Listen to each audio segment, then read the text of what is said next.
Vidya Mandir online શિક્ષણ ધોરણ 4 વિષય ગણિત આપણે સ્વાપોથીમાંથી રિવિઝન કરીએ છીએ ઈંટોની ઇમારત એમાં ભાગ 3 કરેલા આજે આપણે ભાગ 4 કરીએ છીએ ભાગ 1 અને 2 માં આપણે સંખ્યા જ્ઞાન જોઈ ભાગ 3 માં આપણે દાખલા જોયા છે એ અધૂરા બીજા દાખલા છે એ આજે આપણે પૂર્ણ કરવાના છે તો ચાલો બાળ મિત્રો આપણે દાખલા જોઈએ જે આપણે ઈંટો વાળી દાખલા છે ને એ ઈંટોના જ આપણે અહીંયા દાખલા કરવાના છે તો ચાલો આપણે જોઈએ અહીંયા દાખલા નંબર 4 આપણે 3 દાખલા કરેલા ઈંટો વાળા એક આપણે સરવાળાનો કરેલો બીજો આપણે બાદબાકીનો કરેલો અને ત્રીજો ત્રિરાશીની રીતે આપણે કરેલો હવે આ ચોથો આપણે આજે જોવાનો છે ચાલો જોઈએ રકમ બે વાર વાંચવાની છે જો એક ટ્રક 4500 ઈંટો લઈ જતી હોય તો 9000 ઈંટો લઈ જવા આવી કેટલી ટ્રકની જરૂર પડે અહીંયા એક આપણે અહીંયા જો ત્રિરાશીની રીતે કરીએ છીએ કે ત્રણ રકમ છે ને ત્રિરાશીની રીતે કરવાની હોય ત્યારે ત્રણ રકમ આપણે રકમમાં આપેલી હોવી જોઈએ પૂછ્યું છે શું ટ્રકની જરૂર પડે આપણે પૂછ્યું છે શું ટ્રક કેટલી ટ્રક અહીંયા આપણે પ્રશ્નાર્થ ચિહ્ન ન લખવું તો આપણે કેટલી ટ્રક પણ લખી શકીએ છીએ આપણે ક્વેશ્ચન માર્ક મૂકીએ છીએ ને એટલે કેટલી ટ્રકની જરૂર પડે તો આપણે પૂછ્યું છે શું કેટલી ટ્રક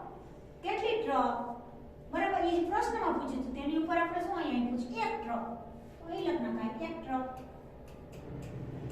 તો એક ટ્રકમાં શું છે 4500 હવે અહીંથી મુઠ્ઠીથી ચાલુ કરો 4500 ઈંટો બરાબર એક ટ્રક 4500 ઈંટો બરાબર એક ટ્રક તો અહીંયા હવે આવશે 9000 ઈંટો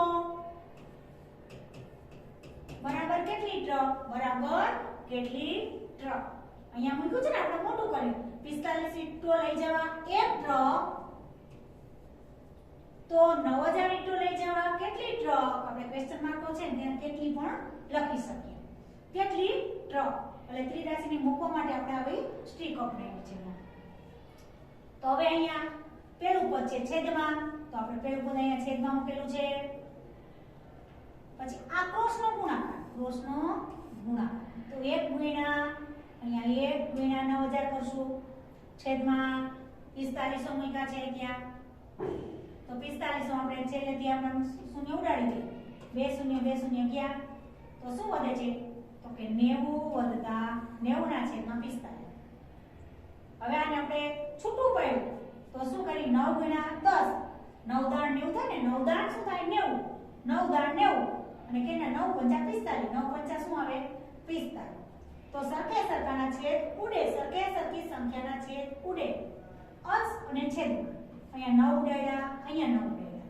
શું વધ્યું 10 ને 5 તો આપણે 10 5 કરી નાખીએ તો શું વધે 5 દુ 10 5 દુ 10 તો જવાબ શું મળશે આપણે 2 જવાબ આપણે શું મળશે 2 બરાબર ત્યાં જવાબ શું આપણે મેળવ્યો 2 મળ્યો તો અહીંયા જવાબ આપણે મળશે 2 ટ્રકની જરૂર પડે 2 ટ્રકની જરૂર પડે પાછું આપણે જોઈએ એક ટ્રક 4500 અહીંયા એક એટલે આપણે એકમ સમજી જવાનું તો 9000 ઈંટો લઈ જવા કેટલી ટ્રકની જરૂર પડે કેટલી ટ્રકની તો આપણે ટ્રક પૂછ્યું તો અહીં ટ્રક લખી નાખવાનું કેટલી તો કેટલી મૂકી દેવાની કેટલી ટ્રક હવે આ રકમમાં શું છે એક ટ્રક છે તો અહીંયા એક ટ્રક આવી જ મૂકી દેવાનું એક ટ્રકમાં કેટલી છે 45 ઈંટો અહીંયા લખી નાખવાનું 45 ઈંટો બરાબર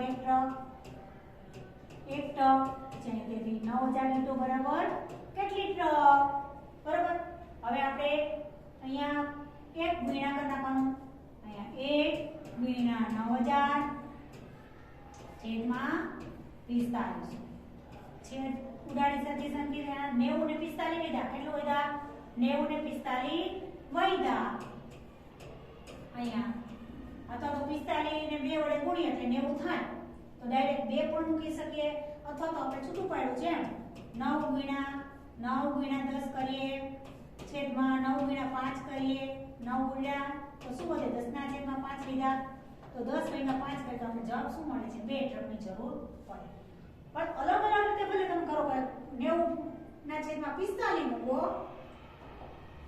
અહીંયા આપણે દાખલા જવાબ આવ્યો 90/45 મૂકા. અહીંયા 45 × 2 પણ કરી શકો અને અહીંયા 45 મૂકો. આમ પણ તમે ત્યાં કરી શકો છો. એટલે અહીંયા જવાબ 2 નહીં 2 આવશે. કેટલો આવશે? 2 ટ્રકની જરૂર પડશે. એ આપણે અહીંયા લખેલું છે. પછી આપણે જવાબ કરી અને લખવાનું. અહીંયા આપણે જવાબ કરી અને લખવાનું કે 2 ટ્રકની જરૂર પડે. આપણે જે રકમમાં કેટલા પૂછ્યું હોય ને એ લખવાનું. એ પ્રશ્નમાં આપણે જવાબમાં લખવાનું હોય છે. હવે આપણે એમના પછી એક દાખલો કરીએ. ચાલો, જો 3 એક સરખી અહીંયા 3 એક સરખી ટ્રકોમાં 12,000 ઈંટો હોય તો એક ટ્રકમાં કેટલી ઈંટો હશે? એક ટ્રકમાં આપણે ત્રિરાશિની જેમ કીધી છે 3, 2,000, 12,000 અને એક ટ્રક. 3 રકમ આપણે મળી ગઈ. અહીંયા આપણે દાખલો કેને કહે? ત્રિરાશિની જેમ પૂછ્યું છે. શું આપણે એક ટ્રકમાં કેટલી ઈંટો? આપણે શું પૂછવાનું છે? કેટલી ઈંટો? કેટલી ઈંટો? બરાબર.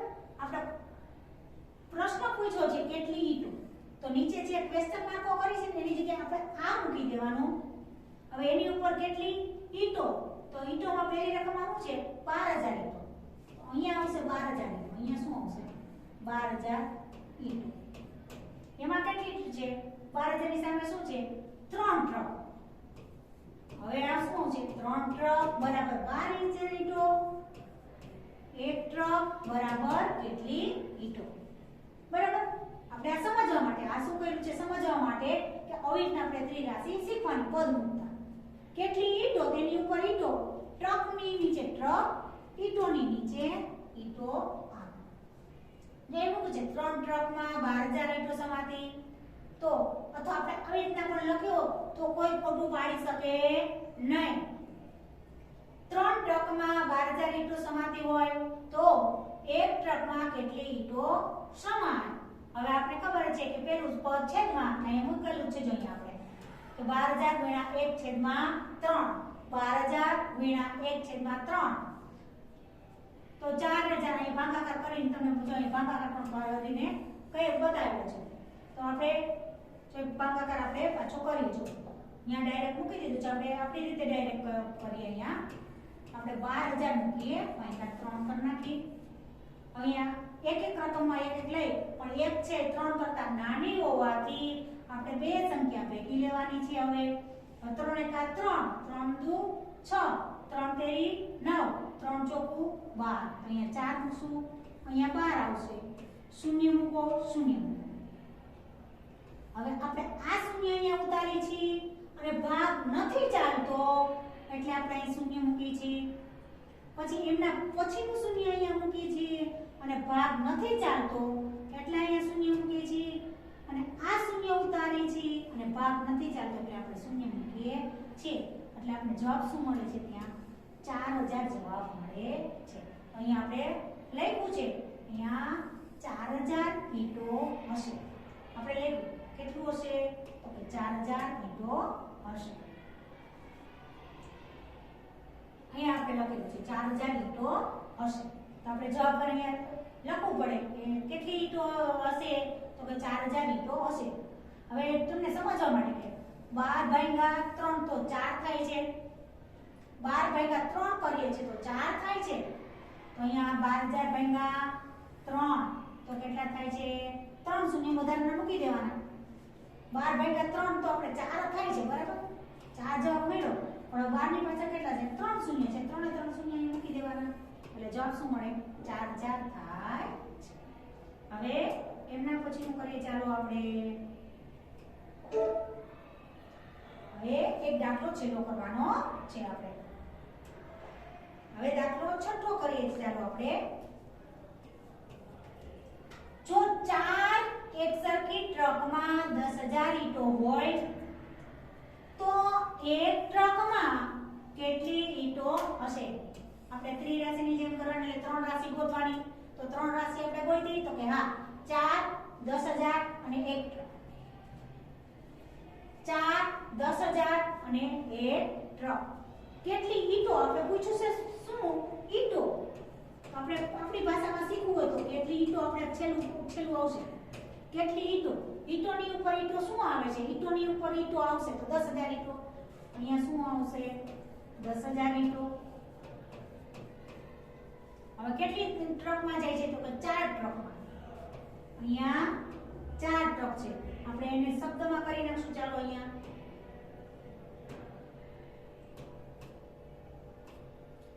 આપણે શબ્દમાં કરીએ છીએ. આપણે કે 4 આપી ને તો આપણે અંકમાં કરી નાખીએ. 4 ટ્રક.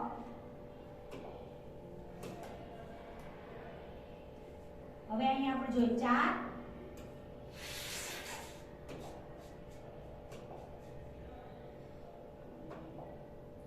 હવે અહીંયા 4 10,000 અને 1 ને 1 બરાબર. તો આપણે પહેલા શું હતું જવાબમાં? કેટલી ઈંટો? કેટલી ઈંટો? અહીંયા આપણે કેટલી ઈંટો પર નાખી? કેટલી ઈંટો? ઈંટોની ઉપર ઈંટો લખ નાખી કે એટલે કેવા આવે છે? 10,000 ઈંટો. 10,000 ઈંટો. કેટલી ટ્રકમાં જાય છે તો કે 4 ટ્રક. 4 ટ્રક બરાબર 10,000 ઈંટો. 4 ટ્રક બરાબર 10,000 ઈંટો. હવે 1 ટ્રક. હવે આવે છે 1 ટ્રક બરાબર કેટલી ઈંટો? બરાબર કેટલી ઈંટો? હવે આપણે મૂકેલું છે જો પેલું પદ છેદમાં, તો અહીં છેદમાં મૂક્યું છે 10,000 ગુણ્યા 1 છેદમાં 1. તો અહીંયા શું થઈ જાય છે? 10,000 ગુણ્યા 10,000 છેદમાં 4 મૂક્યા. રીતના થઈ છે ને. હવે આપણે એને ભાગાકાર કરીએ. ચાલો પાછું અહીંયા આપણે 10,000 પોઈન્ટના 4 કરી નાખીએ. 4 અને 2 સંખ્યા લે. 1 છે એ 4 એકડો છે એ 4 કરતા નાની હોવાથી આપણે 2 સંખ્યા ભેગી કરી છે. 4 દુ 8. 4 તેરી 12 વધી જાય છે એટલે 2 ભાગ ચલાવ્યો. 10 માંથી 8 કરીએ એટલે આપણે 2 આ વધે છે. ઉપરથી અહીંયા 1 શૂન્ય ઉતારીએ એટલે 20 બની જાય છે. તો 4 પંચા 20 ને ઉપરથી એક સંખ્યા ઉતારવાની. અહીં 1 શૂન્ય ઉતારી ભાગ ના ચાલે એટલે શૂન્ય. વળી પાછું 1 શૂન્ય અહીંયા ઉતારીએ એટલે ભાગ ના ચાલે તો શૂન્ય. તો આપણે જવાબ શું મળે છે? 2500. તો શું મળે છે ત્યાં? તેથી 2500 ઈંટો હશે. તેથી જવાબમાં શું મળે છે? તેથી 2500 ઈંટો હશે. હવે શીખવા માટે અહીંયા 100 ભાગ્યા 4. 100 ભાગ્યા 4. દાખલા તરીકે આપણે 100 કરી તો 4 કરી. 4 દુ 8 અને 2 વેદા 0 થાય 25. 4 પંચા 20 શૂન્ય થઈ ગયું. પાછળના શૂન્ય છે તો એમના જ મૂકવાના છે. દાખલા તરીકે અહીંયા 2 શૂન્ય વધારાના છે. એના ભાગ્યા તો 4 જ છે. 4 દુ 8 અહીંયા 2 ઉતાર્યા. આ શૂન્ય અહીં ઉતાર્યું એટલે 4 પંચા 20. આ બે સંખ્યા છે એ ઉતારવાથી નથી ભાગ આવતો એટલે આપણે ઉપર મૂકીએ છીએ. બરાબર. એટલે 100 ભાગ્યા 4 તો 25 મળે છે. તો 10,000 ભાગ્યા 4 તો આપણે 2500 પણ મળે છે. એટલે આવું શીખવાનું, મગજમાં રાખવાનું. એટલે આગળ જ્યારે મોટી રકમ આવે તો તમારે કેટલું ઘણું સહેલું પડશે. ચાલો બાળ મિત્રો, અહીંયા આપણે સ્વાધ્યાય પોથી ચેપ્ટર 8 ઈંટોની ઇમારત ભાગ 4 પૂર્ણ કરીએ છીએ. હરિ ઓમ અસ્તુ.